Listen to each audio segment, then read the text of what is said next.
안녕하세요 여러분들. 역사는 최태성. 예. 즐겁게, 인생은 즐겁게 살아야 돼요.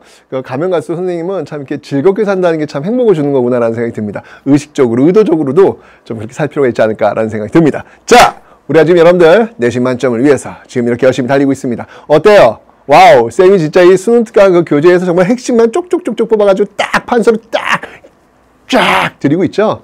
네. 앞으로 계속 쭉 15강 그렇게 진행할 테니까 염려 마시고 저를 따라오시면 되겠습니다. 자, 그럼 지금 오늘 수업 출발해 보도록 하겠습니다.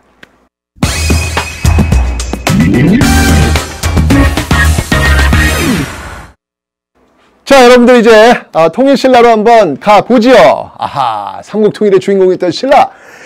자, 이 통일신라 초기와 이 통일신라 말기, 요 상황이 좀 많이 달라요. 자, 먼저 이 통일신라 초기의 모습. 여러분 삼국 통일한 거예요. 얼마나 그 왕이 어깨에 힘 빡 들어갔겠습니까? 그죠? 맞습니다. 이때는요, 왕권이 굉장히 강화된 시기임을 볼 수 있더라라는 것이죠. 이런 왕권 강화의 어떤 가장 상징적인 인물이 있다면 그 왕이 누구다? 그 왕이 바로 뉴스페이퍼 킹, 신문 왕이 되겠습니다. 네, 바로 문무왕의 아들이죠. 삼국통일을 했던 문무왕의 그 아들이 정말 이 왕권 강화에 아주 그냥 쭉쭉쭉쭉 힘을 쏟는 그런 모습들 보이고 있습니다. 이 반면에 통일신라 말기로 가면요, 완전 거꾸로예요. 거꾸로. 왕권은요, 완전 추락합니다. 왜? 진골 귀족 간에 서로 싸워요. 진골 귀족 간 왕위 다툼. 서로 왕이 되겠다고 서로 죽이고 죽이는 어떤 이 모습들, 진골 귀족 간 왕위 다툼 속에서 결국 왕권은 추락할 수밖에 없는 이 모습들이 아주 극명하게 대비되고 있더라. 자, 그러면 하나씩 한번 살펴보도록 하겠습니다. 왕권을 강화시켰던 친문왕의 어떤 여러 개혁들, 그 이후에 또 어떤 모습들이 벌어지는지 그 내용으로 살펴볼 텐데, 먼저 이때 통일신라 초기는요, 왕권을 강화할 때는 어떤 그 명분이 필요했던 것 같아요. 왜? 자신의 어떤 라이벌이라고 할 수 있는 그 진국주들을 제거하려면 뭔가 건수가 필요했잖아요. 그 건수가 아마 이게 아니었을까라는 생각이 듭니다. 바로 김흠돌, 진국귀족이거든요. 이 김흠돌의 난을 진압을 해요. 이 김흠돌의 난을 진압을 하면서 신문왕이 왕권을 강화시키는 그런 모습들이 보이고 있더라라는 얘기죠. 자, 이 난을 진압하면서 어떤 모습들이 보이냐면, 먼저 이 귀족들의 회의 기구가 있습니다. 이걸 화백회의라고 하는데, 화백회의. 여러분들 기억나요? 고구려에서 제가회의가 있다면 백제에선 정사암이 있고요. 신라에서는 화백회의가 있습니다. 귀족들 간의 회의예요. 이 화백회의에서 그 짱이 누구냐면, 화백회의 그 짱이 누구냐면 상대등이에요. 상대등. 그러니까 어떻게 보면 귀족의 대표적인 세력이라고 볼 수 있겠죠. 당연히 지금 왕권을 강화시켜야 되니까 이 상대등 세력을 어떻게 할까요? 당연히 약화시켜야 되겠죠. 그죠? 반면에 자신의 오른팔들에게 힘을 실어줘야 될 거 아니에요. 자기의 충성을 하는 집사들에게 힘을 실어줍니다. 네. 그래서 집사부 시중, 집사부의 그 제일 높은 사람은 시중. 지금의 뭐 국무총리? 뭐 요즘 보시면 될 것 같아요. 집사부 시중의 기능을 강화시키는 모습들을 보이고 있습니다. 그리고 진골 귀족 그 아래에 있는 사람들 육두품이라 그래요. 그래서 골품제라는 게 있거든요. 굉장히 폐쇄적인 신분제도입니다. 육두품이 아무리 능력이 뛰어나도 이 고위까지 올라갈 수가 없는 그런 한계가 있어요. 그러니까 육두품들을 지금 이제 귀족들을 지금 제거했잖아요. 그 제거한 그 빈자리에 채워넣는 거예요. 그래서 이때 육두품들을 상당히 많이 등용하면서 자기의 오른팔, 이 친위부대를 구축하는 모습들. 이게 바로 정적으로 왕권을 강화시켰던 신문왕의 모습들이 되겠습니다. 자, 이렇게 딱 됐고, 이제 시스템을 또 완전히 정비해두고 통일했으니까. 자, 그래서 전국을 정비합니다. 자, 어떻게 정비할까 볼게요. 먼저 구주 오소경. 네, 전국을 구주 오소경으로 정비하는 모습들을 보이고 있죠. 자, 여기서 여러분들 이 구주, 고구려 영토에서 세 개의 주, 백제의 영토의 세 개의 주, 신라 영토의 세 개의 주, 이렇게 해서 이제 구주를 형성하는데, 지도 한번 보도록 하겠습니다. 자, 여기 지금 보시면 알겠지만, 그러네요. 저쪽 고구려 쪽에 세 개가 보이고, 백제 쪽에 세 개가 보이고, 신라 쪽에 세 개가 보이죠. 이게 이제 구주예요. 자, 구주인데 여기 보시면 알겠지만 5개의 경경이 있어요. 5개의 작은 경주라는 의미가 되겠습니다. 뭐 북원경부터 출발해가지고 중원경, 서원경, 뭐 남원경, 금관경 이렇게 있는데, 자, 이 오소경을 둔 이유가 있어요. 이유가 뭐냐면 그 지도를 보시면 알겠지만 여러분들 경주 수도가 통일되니까 너무 한쪽으로 치우쳐져 있는 거예요. 그죠? 그래서 바로 수도의 편제성, 예, 수도의 편제성, 편제라고 하는 것은 한쪽이 너무 치우쳐져 있다라는 것이죠. 이 수도의 편제성을 극복하기 위해서 오소경이라는 제도를 두고 있다라는 거 기억하시면 되고요. 그 다음에 이제 군대 중요하죠. 그래서 구서당 10정, 네, 구서당 10정을 또 정비합니다. 구서당은 여러분들 중앙군이 되고요. 10정은 지방군이 됩니다. 10정, 왜 10정이냐면 지방은 구주잖아요. 그러면 원래 구정이 돼야 되는데 한 주가 너무 넓어요. 그래서 여기 2개의 정을 배치한 것이죠. 그래서 10정이 되는 것이고, 중앙군을 구서당, 자, 여기서도 여러분들 좀 기억할 게 있어요. 이 중앙군에는 놀랍게도 중앙군이요, 얼마나 중요해, 그죠? 그런데 신라군뿐만 아니라 백제군, 백제인, 고구려인, 심지어 말가린까지 들어오도록 허락을 합니다. 이거 뭐예요? 우린 통일이야, 그죠? 바로 민족의 융합을 꾀하기 위한 모습들을 읽을 수 있겠다라는 거. 이게 바로 이제 구서당 10정에서 볼 수 있는 모습들. 왕이 지금 뭐 열심히 지금 정치, 사회, 그 다음에 뭐 경제, 문화 다 여러 분야에서 이제 왕권을 강화시키기 위한 그런 모습 보이고 있는 거예요. 자, 이렇게 시스템 정비하고. 자, 그 다음에 경제적으로 중요합니다. 중요해요. 뭐였냐면, 여러분 진골 귀족들의 진골 귀족들의 그 힘을 약화시켜야 될 거 아니야. 그들의 경제 기반이 뭐였냐면, 이게 바로 노급이라는 게 있었어요.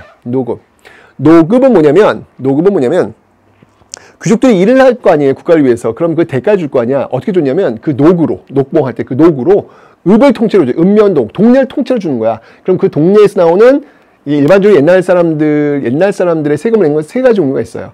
전세, 공납, 역. 전세라고 하는 것은 그 지역의 토지에서 나오는 쌀, 생산량의 일부를 국가에 내는 거. 그다음에 공납이라고 하는 것은 특산물을 일부러 내는 거. 역이라고 하는 것은 노동력을 지급하는 거거든요. 전세, 공납, 역 이 3가지 다 노급으로 받으면 다 쓸 수가 있어요. 특히 여러분 역은 뭐냐면 노동력을 마음대로 쓸 수 있다는 얘기는 그걸 군사력으로 전환시킬 수 있다는 얘기예요. 왕권의 위협이 되겠어, 안 되겠어? 되지요. 그러니까 신문에 이걸 그대로 냅둘 수가 없는 거예요. 그래서 관료전, 이게 경제개혁인데요.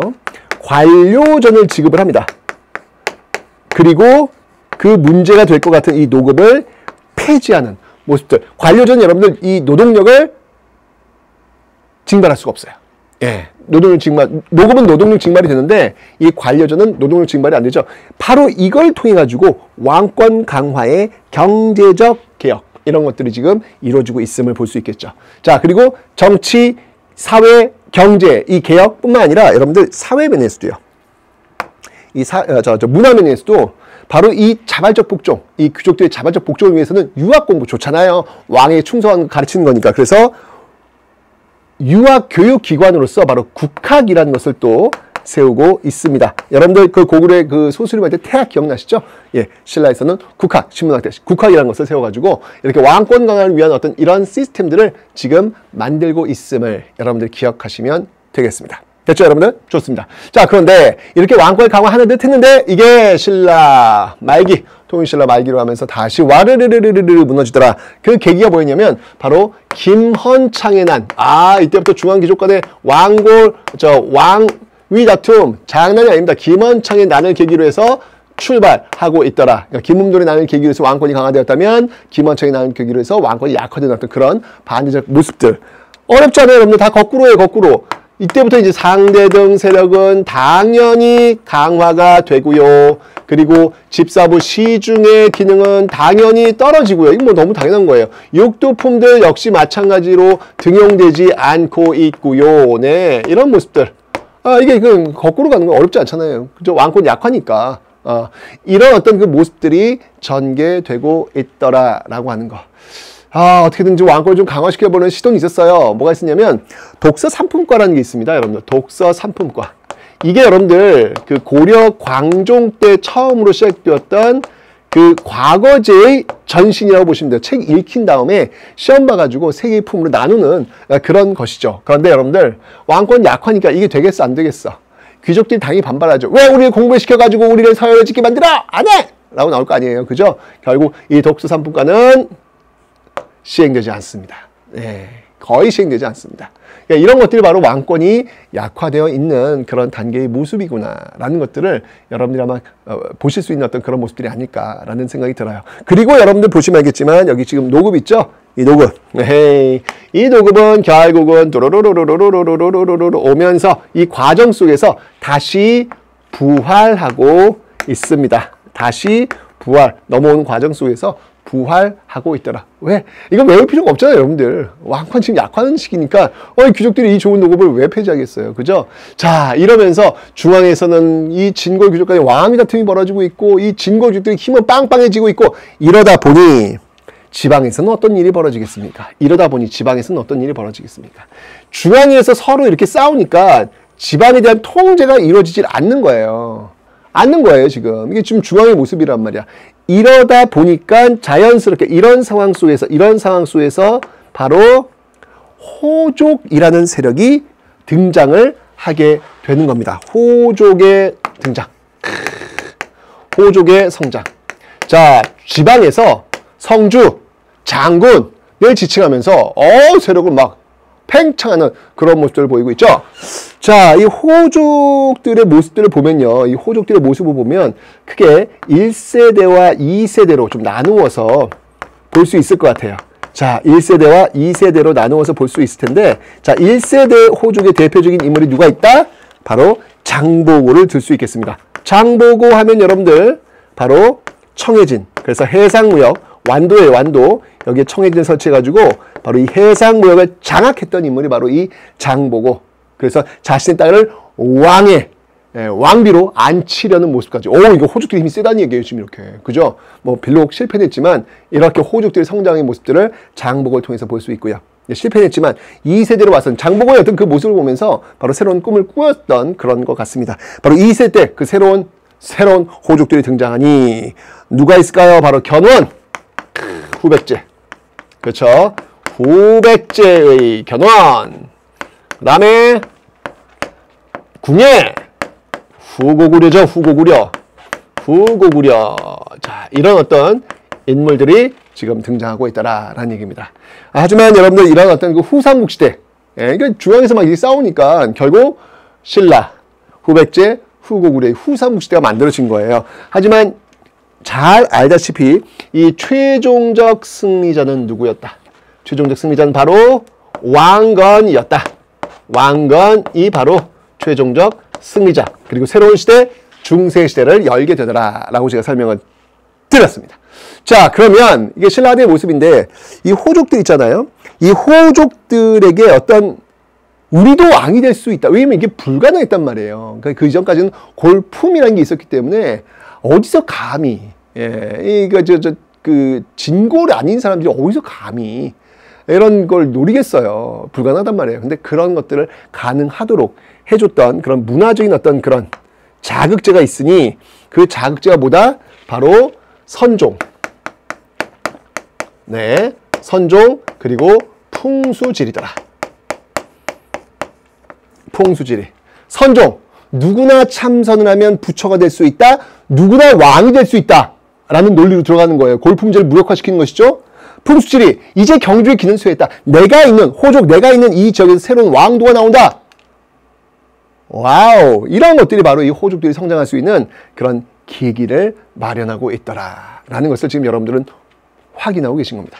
자, 이렇게 호족들이 성장하는 과정 속에서 지방에서는요, 못 살겠다. 중앙에 막 싸우니까, 못 살겠다! 가라보자! 이런 게 난이 일어나는 거예요. 우리 역사상 어떻게 보면 최초의 난이라고 볼 수 있는데요. 그 난이 바로 원종과 에노의 난. 원종과 에노의 난이 신라 하대 때 나오고 있음을 여러분들이 기억하시면 되겠습니다. 결국 이러한 모습들 속에서 신라 1000년의 역사가 끝나게 됩니다. 정말 이 삼국시대 때 신라가 통일을 시킬 거라고 그 누가 예상을 했습니까? 하지만 신라가 통일의 또 주인공이 되었잖아요. 그죠? 그런데 또 그 역사가 또 늘 계속 가진 않는 거예요. 이렇게 되면서 결국은 무너지게 되었던 것이고, 이렇게 해서 1000년의 역사가 마무리되었던 것입니다. 하여튼 역사를 통해서 이런 것들을 우리가 좀 배워야 되지 않을까라는 생각이 드네요. 자, 핵심적 키워드 다 알려드렸으니까 기억하시고요. 자, 이제 정치 봤으니까요. 경제 살펴보도록 하겠습니다.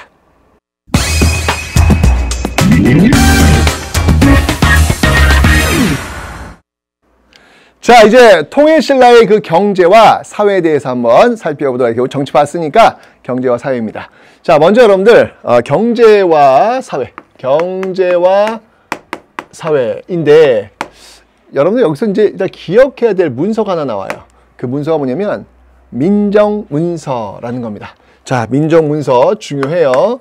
자, 이게 왜 중요하냐면 여러분 제가 앞에서 설명드렸잖아요. 당시 농민들이 내는 세금들이 주로 전세 공납이역, 토지에서 나오는 생산 등의 일부, 특산물 내는 거, 노동력 제공하는 거. 자, 그럼 이제 그런 걸 거둬야 되는데 그게 이제 국가의 재정이 되는 거지 않습니까? 세금이니까. 자, 그런데 그걸 거둘 수 있는 뭔가 근거 자료가 있을 거 아니에요. 그죠? 그 근거 자료가 바로 이 민정문서라는 거. 여기 이제 특히 여러분들 여기 민정문서를 보시면 그 지역의 뭐 토지라든지, 그 다음에 어떤 사람이라든지, 그 다음에 어떤 특산품이라든지 이런 것들이 아주 상세히 기록이 되어 있거든요. 바로 이러한 것들이 조세의 세금의 세금 징수의 어떤 그 기본 세금의 토대가 세금 징수의 토대가 되고 있다라고 하는 거. 그래서 여러분 민정문서 이런 것들이 있다는 것을 여러분 꼭 기억을 해 놓으셔야 되겠습니다. 중요합니다. 됐죠? 그 다음에 자, 이번에 여러분들 경제적 활동을 하는 곳을 한번 좀 살펴보도록 하겠습니다. 제가 지도를 하나 좀 그려보도록 하겠습니다. 이렇게 있으면 자, 이게 우리나라잖아요, 여러분들. 네, 자, 이런 거 지도를 한번 그려봤습니다. 이 당시에는요, 통일신라 시대 때는요, 굉장히 좀 전쟁이 없어요. 그래서 굉장히 무역이 활성화되었던 그런 시기인데, 그래서 여러분들 그 중국 쪽에 이렇게 가보시면 여기에 진짜 이 해안가를 중심으로 해가지고 신라인들의 거주지가 굉장히 많이 있어요. 예를 들면 뭐 신라방 같은 곳. 그러니까 쉽게 얘기하면 여러분 이게 뭐예요? 그러니까 이 중국에 있는 코리아타운, 신라타운이라고 보시면 돼요. 이런 것들이 굉장히 많이 들어서게 되었다. 교육이 많이 활성화되었다라는 것이죠. 자, 그래서 보시면 알겠지만 이쪽에 지금 법화원이라는 곳이 있고 이 밑에 지금 청해진이라는 곳이 있어요. 법화원과 그 다음이 청해진. 청해진. 자, 법화원과 청해진 하면 여러분들 떠오르는 사람이 있어야 돼. 빠바바바밤밤밤 빠바바바밤밤밤 빠바바바밤밤밤 빠바바바밤밤밤밤. 네. 자, 누가 떠올라야 될까요, 여러분들? 그렇죠. 앞에서 제가 설명드렸죠. 제 1세대 호족이라고 했던 바로 장보고. 네. 이 장보고는 법화원이라는 그 사찰을 통해 가지고 당시 그 중국에 와 있는 그 신라인들 모아가지고 어떤 그 쉽게 하면 네트워크를 구성한 거예요. 그래서 정보를 교환하면서 어느 지역의 물산이 싸고 비싸고 이런 것들이 필요하다, 거둬야 된다 이런 것들을 조정했던 그런 역할을 했던 게 법화원입니다. 그리고 바로 이 청해진을 통해 가지고 완도죠. 청해진을 통해 가지고 바로 이 해적들을 소탕하면서 이 해상무역을 안정화시켰던 그런 인물이 바로 장보고다라는 거 제가 설명을 드렸죠. 기억하시면 되고요. 그 다음에 여러분 이제 무역항으로서 또 유명한 곳이 있어요. 어디가 있냐면 여기에 지금 당항성이라는 곳이 있습니다. 당항성. 그 다음에 저쪽 남쪽에 보시면 여러분들 울산항이라고 있어요. 울산항. 네. 당항성은 사실은 신라가 여러분들 이게 중국을 직접 갈 수 있는 길이 없었잖아요. 이게 고립되어 있으니까. 언제 중국과 직접 갈 수 있었을까요? 중국에 직접 갈 수 있을까요? 바로 한강을 장악하면서 그게 가능한 거예요. 한강을 장악했던 왕이 누구예요? 진흥왕. 그렇죠. 진흥왕 이후에 바로 이게 중국과의 교역을 위한 이 곳이 바로 이제 이 당항성이다라는 얘기죠. 그러니까 이 당항성이 주는 역사적 의의라고 한다면 바로 한강 장악 이후라는 것을 알 수 있겠죠. 기억하시면 되고요. 이 울산항을 통해 가지고 이게 울산항 이제 국제무역항이에요. 이 국제무역항인데 이 국제무역항인데 왜 울산일까? 왜 울산일까? 그 이유는 간단하죠. 왜냐면 경주가 여기 있잖아요. 외국에서 들어오는 물산들 비싸단 말이에요. 그 비싼 것들 소비할 수 있는 사람들은 당연히 그 시대의 어떤 귀족들이겠죠. 모여 사는 곳이 경주잖아요. 그러니까 이 경주 쪽으로 물산을 나르기 위해서 울산항이 최적이었던 것이죠. 그래서 울산항이 국제무역항으로 유명했던 곳인데, 이 국제무역항을 통해 가지고 여러분들 교류가 많이 이루어져요. 그래서 여러분 신라에서는 무엇이 많이 발견되냐면, 뭐 예를 든다면 이런 걸 통해 가지고 뭐 페르시아 쪽의 어떤 그 유물로서 뭐 유리라든지 유리와 관련된 그런 어떤 세공품들, 이런 것들이 발견되고 있어요. 유리의 역사가 이렇게 기네요. 그죠? 이런 걸 통해서 교역이 활발하게 이루어지고 있었구나라고 하는 그런 교역의 역사, 이런 것들을 살펴볼 수가 있겠습니다. 기억해 놓으시면 되고요. 자, 그 다음에 여러분들 사회를 한번 좀 마지막으로 한번 볼 텐데, 이 사회에서 여러분들 꼭 기억할 게 뭐냐면, 앞에 제가 설명드렸어요. 이 신라의 신분층, 그러니까 신라의 어떤 그 신분제도, 이 상위 지배층들의 어떤 서열을 나누는 제도가 있었으니 그 제도를 뭐라고 한다? 그 제도를 우리는 바로 골품제도라고 해요. 네, 이 골품 제도. 골에는 성골과 진골, 품에는 6등품, 5등품, 4등품 이렇게 나눠져 있는 건데, 이 골품 제도는 쉽게 얘기하면 폐쇄적인 신분제도다. 아무리 능력이 뛰어나도 자기에 해당하는 그 역할 이상은 할 수가 없도록 해놓는 것, 이 폐쇄적 신분제도가 바로 이 골품 제도다라는 거. 바로 이제 이런 것들에 대한 불만이 바로 어떤 장보고의 어떤 그 저항, 이런 것들로 지금 나타나게 되는 것이죠. 네, 자, 여기까지가 바로 통일신라의 경제와 사회의 모습인데요. 자, 울산항 기억해 놓으시면 되고요. 장보고 활동했던 정해진 법화원 기억하는 거 너무 중요합니다. 그리고 민정문서와 골품제도가 있었음을 기억하시면 되겠습니다.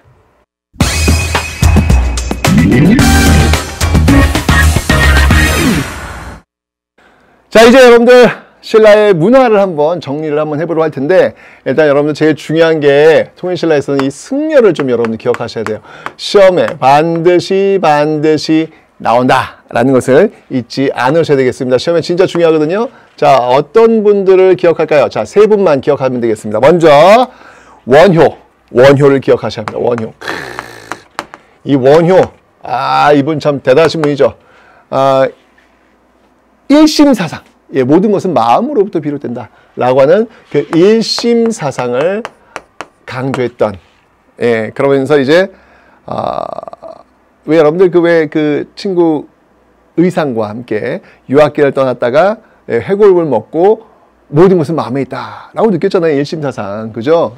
이러면서 서로 어떤 그 싸우는 거 이런 거 다 하나로 이렇게 화합을 해야 된다 라는 이런 화쟁을 또 강조를 했던 그런 인물이고요. 자, 이러면서 민중 속으로 들어가면서 그 민중들과 함께 생활하면서 민중들에게 알려주는 거예요.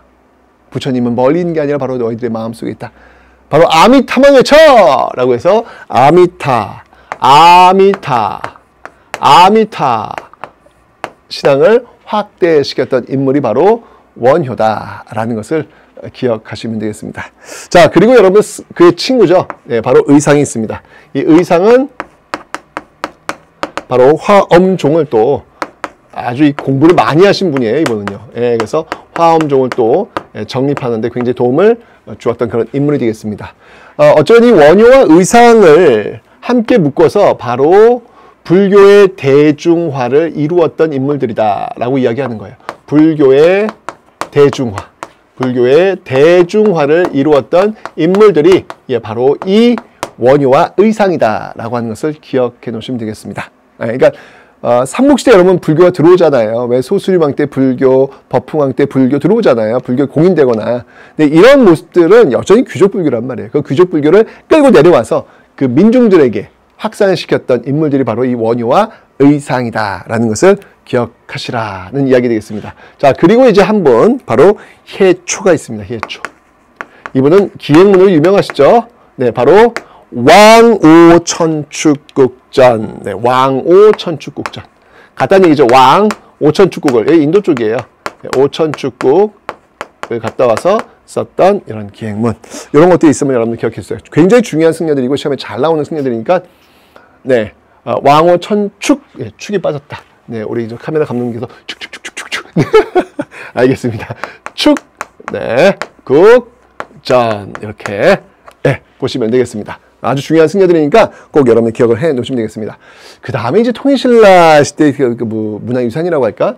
그럼 뭐 여러분들 뭐 경주에 가시면 빼놓을 수 없잖아요. 뭐 경주 가시면 신라 불국사 3종 세트. 예, 불국사에 가시면 이거 먼저 보셔야죠. 불국사 3층 석탑. 이거 보셔야 되고, 이거 사진 한번 보여드릴까요, 여러분들? 네, 보시죠. 네, 알죠, 여러분들? 네, 3층. 하나, 둘, 셋, 3층. 그리고 그 앞에, 그 옆이라고 봐야 되겠죠? 바로 다보탑이 있습니다. 그죠? 자, 그런데 여러분들, 이 불국사 3층 석탑은요, 3층 석탑에서, 뭐가 발견되냐면, 바로 무구정광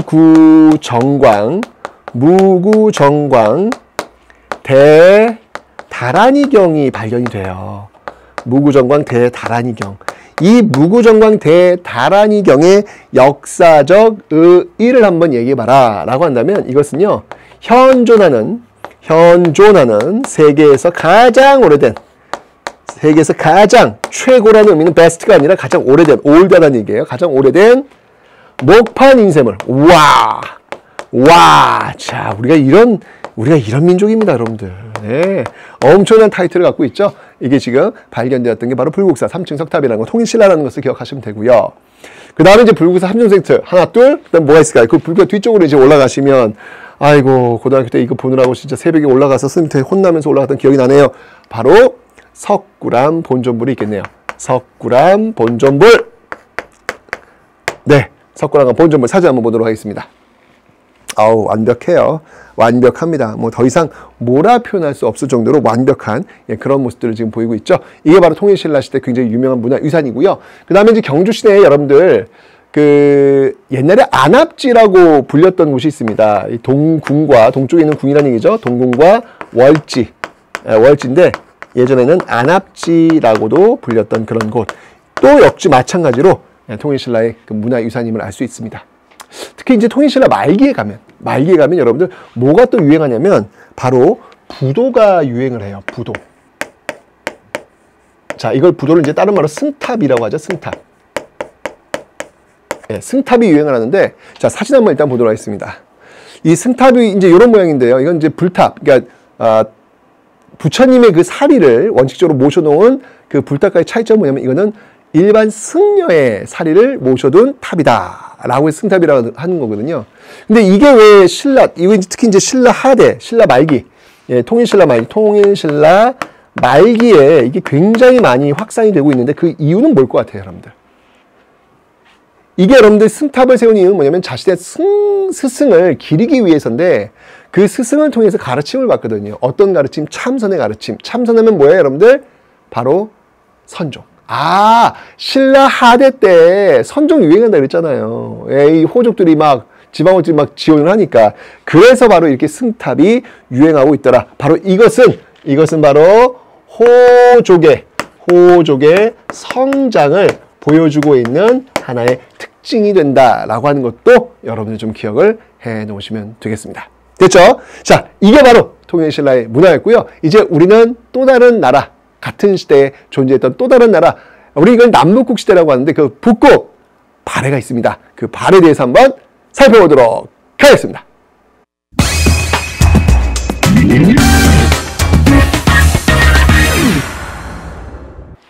자, 이 조선 후기 실학자 유득공의 발해고에 남북국이라는 용어가 등장하니 그 남국은 바로 통일신라요, 북국은 바로 발해였습니다. 자, 그 발해에 대해서 한번 살펴보도록 할게요. 일단 정치입니다. 왕들을 좀 여러분들 좀 기억을 좀 해 놓으셔야 될 것 같아요. 왕. 자, 먼저 발해를 세운 사람이 누군가요? 기억하셔야죠. 네, 바로 대쇼영입니다. 자, 여러분 대씨예요, 대씨.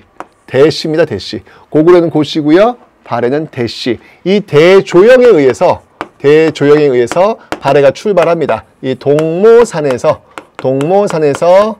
건국을 하게 되는 것이죠. 네, 바로 이 대조영이고요. 자, 이제 좀 기틀을 잡으려고 이제 준비했던 왕들이 있는데 그 왕이 누구냐면 무왕이 있습니다. 무! 싸울 무자가 등장을 합니다. 싸울 무자. 그러니까 당연히 싸웠던 거예요. 어우, 좀 여러분들 이 발해 나중에 이제 발해가 이제 이 고구려를 계승한 나라거든요. 고구려를 멸망시킨 나라가 어떤 나라예요? 당나라 아닙니까? 당나라와 사이가 안 좋았던 거예요. 그래서 이 무왕은요, 싸울 무자, 싸우자! 라고 해가지고요, 장문휴라는 사람을 보내가지고, 장문휴라는 사람을 보내서 바로 이 산둥반도, 이 산둥성을 공격했던, 그러니까 선제 공격했던, 산둥반도를 공격했던, 어우, 대단하죠? 이게 바로 무왕 때의 그 모습들이다. 근데 늘 싸울 수는 없잖아요. 일단 철저하게 반당의 모습이었단 말이에요. 그러니까 당나라에 반발하는 그런 모습들. 그런데 이제 좀 시간이 흘러가니까 이제 좀 정비를 좀 해야죠. 그때 이제 문왕이 등장하는 거예요. 자, 이 문왕 때는요, 좀 친당적인 그 모습들을 좀 보이려고 노력을 많이 하고 있습니다. 친당. 그래서 이 당의 어떤 그 영향을 굉장히 많이 받아요. 예를 든다면 이때 어떤 그 중앙행정조 제가 좀 설명드리겠지만 삼성육부, 요거 이제 당나라의 어떤 조직이거든요. 이런 조직들을 가져와서 활용하는 어떤 그런 모습들도 보이고 있고요. 그 다음에 이제 이 발해 고구려를 멸망시켰던 당나라 말고 또 나라는 어떤 나라예요? 신라 아니야, 신라. 신라와도 사이 안 좋았는데 문왕 때 오면 신라와도 이 관계를 다시 틉니다. 그래서 신라로 가는 길, 이 신라도를 만들고 있는 그런 모습들이 지금 나타나고 있더라라는 것이죠. 네, 여기 이제 문왕 때의 모습들임을 여러분들이 좀 기억을 해 놓으시면 되겠습니다. 그리고 나서 이제 선왕 때가 되면 와우, 이제 이 발해의 어떤 전성기 라고 보시면 돼요. 이 선왕 때가 되면요, 엄청나게 영토를 확장해가지고 그 이후에는 뭐라고 불렸냐면, 이 발해를요, 해동에 정말 잘 나가는 나라다, 해동성국이라고 불리기까지 했습니다.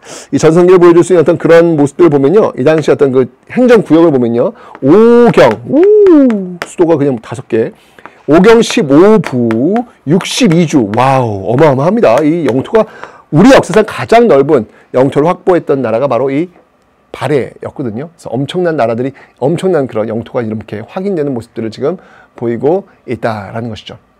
특히 이제 여러분들 이 왕들은요, 독자적 연호도 썼어요, 연호. 독자적 연호가 뭐가 있냐면, 무왕 때는요, 연호라는 건 뭐냐면, 우리가 정말 세상의 중심이야. 우리 질서대로 가자. 뭐 이런 얘기 아니겠습니까? 자, 그래서 원래 이 연호는 황제만 쓰는 거거든요. 딱 이거 쓰는 거예요. 예, 무왕 때는요, 그 연호가 뭐였냐면, 연호가 인한, 문왕 때는 대흥, 선왕 때는 건원, 김대건이라고 하는 건흥. 네. 선왕 때는 건흥. 네. 같이 흥이에요.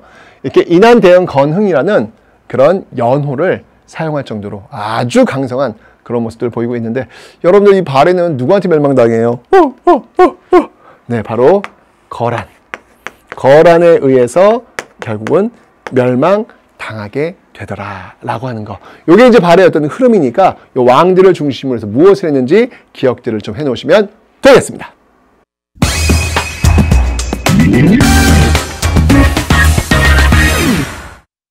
자, 이제 발해 마지막 마무리 한번 해보도록 하겠습니다. 먼저 경제와 사회 문화인데요. 자, 여러분 오경 15부 62주로 이제 15부 그 중에서 이 솔빈부라는 곳이 있어요. 이 솔빈부.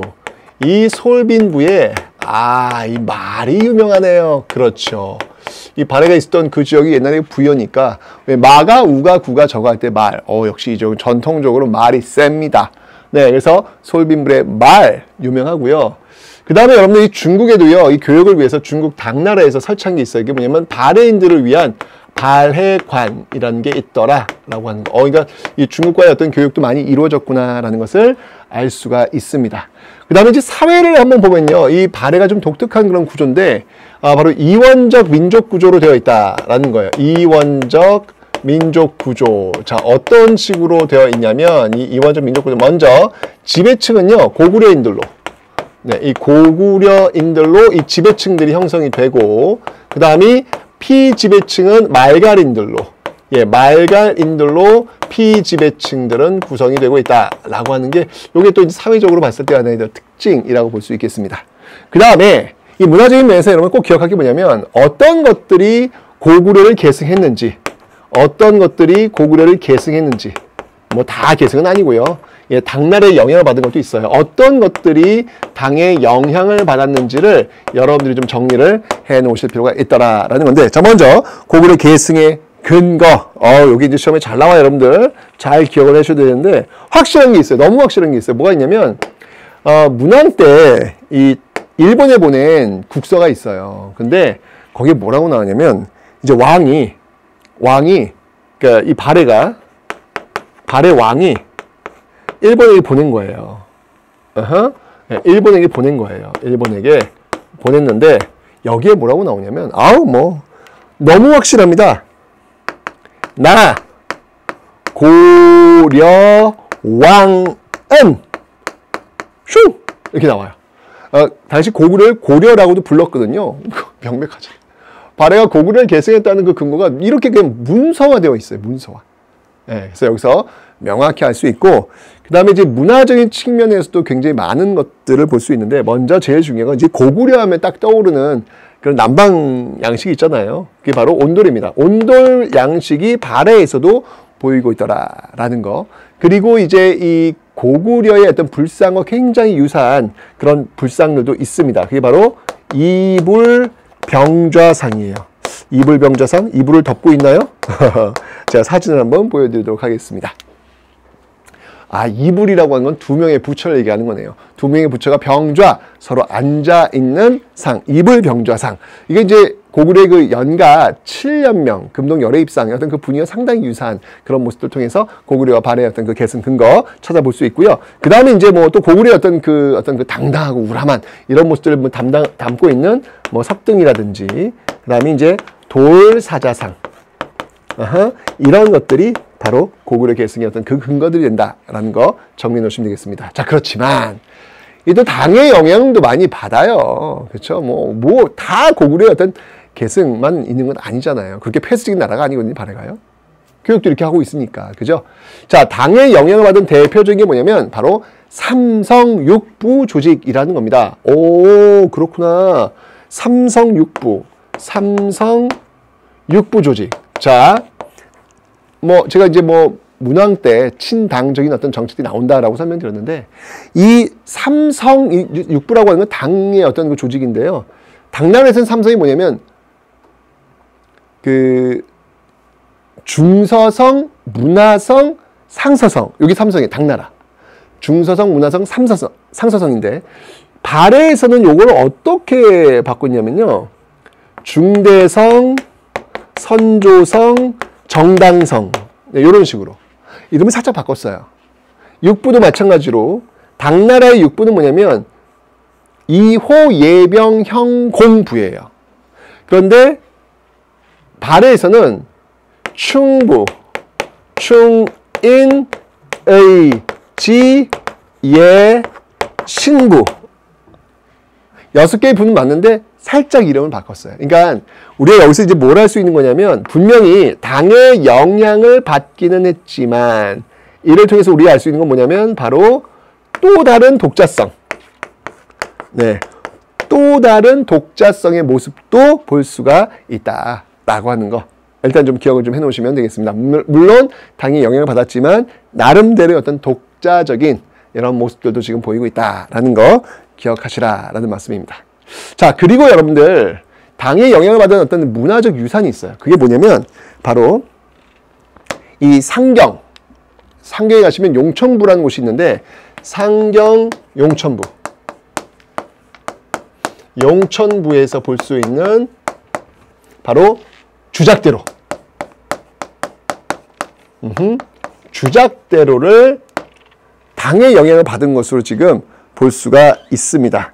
여러분들 이 주작대로가 뭐냐면요. 이 궁궐에 있으면 그 궁궐 앞에 아주 직선을 쭉 뻗은 길을 얘기하는 거예요. 우리나라도 열심히 광화문 그 앞에 왜 세종로 있잖아요. 쭉 뻗었잖아요. 이게 사실은 당나라 그 장안성의 그 영향을 받은 그런 모습들이거든요.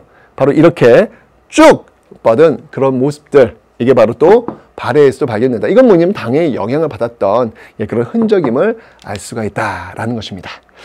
자, 이렇게 고구려도 계승한 나라지만 당의 영향을 받았던 이런 모습들도 있음을 여러분들이 기억하시면 되겠습니다. 됐죠? 자, 이게 바로 북국 발해의 경제, 사회, 문화 중에서 가장 시험에 잘 나오는 그런 내용들이고요. 제일 중요한 게 바로 이 고구려 계승의 어떤 그 근거들, 이게 무엇인지를 여러분들이 반드시 기억을 해 놓으셔야 되겠습니다. 뭐 이원적 민족구조 이런 것들도 역시 고구려 계승과 맞물려 있음을 여러분들 눈치챌 수 있겠죠. 네, 이런 것들을 여러분들 좀 눈여겨서 봐두시면 되겠습니다. 자, 이렇게 해서 여러분들 남북국 시대까지, 아이고, 이 고대, 양 1000년의 역사예요. 그죠? 그 1000년의 역사를 지금 쭉 한번 달려봤습니다. 이렇게 해서 이제 다 끝나는 거예요. 예, 이제 고대가 끝나는 것이고, 이제 그 다음 강의부터는 중세입니다. 중세하면 여러분들 어떤 나라가 등장하는 것이죠? 네, 맞습니다. 바로 고려가 등장하게 될 겁니다. 이 중세 고려부터 우리 이제 또 새로운 것도 배울 텐데 왜 중세 고려일까? 그건 여러분들 앞에 있었던 이 고대와는 좀 다른 인적 구성들이 보여지기 때문입니다. 앞에 이 신라가 폐쇄적인 신분제도, 골품제도 제가 설명드렸잖아요. 그죠? 자, 이제 그렇지 않아요. 중세 고려는요, 그들만의 어떤 그 시기가 아니라 좀 다양한 성씨들이 모여서 조금은 열려있는 그런 모습들을 여러분들은 고려해서 보시게 될 겁니다. 자, 과연 중세 고려의 핵심적 키워드, 내신 만점을 위한 키워드는 무엇들이 있는지 저와 함께 다음 시간에 확인해 보도록 하겠습니다.